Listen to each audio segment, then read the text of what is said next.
কখনো কি ভেবে দেখেছেন লাঞ্চের মেনু ঠিকমতো পড়ার আগেই শেষ হয়ে যাবে টেস্ট ম্যাচ? তবে মেলবোর্ন ক্রিকেট গ্রাউন্ডে যা ঘটল তা কি ক্রিকেট না বলে ফাস্ট অ্যান্ড ফিউরিয়াস মুভি বললেও ভুল হবে না। যেখানে ১৪ বছরেও ইংল্যান্ড জয়ের মুখ দেখেনি, সেখানে তারা জয় ছিনিয়ে নিল মাত্র ২ দিনে।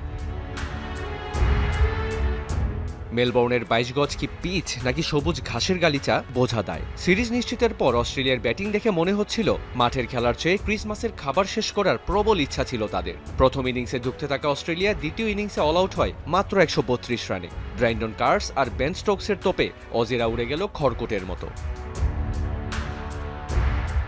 ১৪ বছরের জয় খরা কাটাতে ইংল্যান্ডের লক্ষ্য ছিল ১৭৫, হাতে সময় ছিল ৩ দিন। কিন্তু এত সময় থাকার পরও তারা ২২ গজে নামলো চিরচারিত রূপ বাসবল মুডে। মাত্র ৭ ওভারে স্কোরবোর্ডে ৫০ রান তুলে নেন বেন ডাকেট ও জ্যাক রলি। হলিডে মুড থেকে ফিরেই অজি বোলারদের ওপর চড়াও হন দুই ওপেনার, যেন টেস্ট ম্যাচ নয়, চলছে ২০-২০।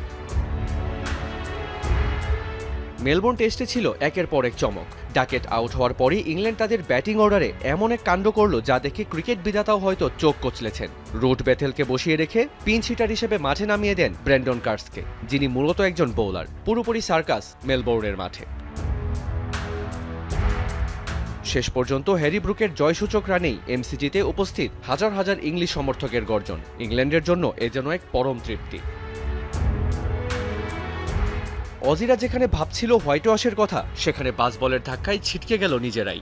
এখন শুধু বাকি সিডনি টেস্ট। কি অপেক্ষা করছে সেখানে? শেষ ম্যাচ কি গড়াবে ৩ দিন পর্যন্ত?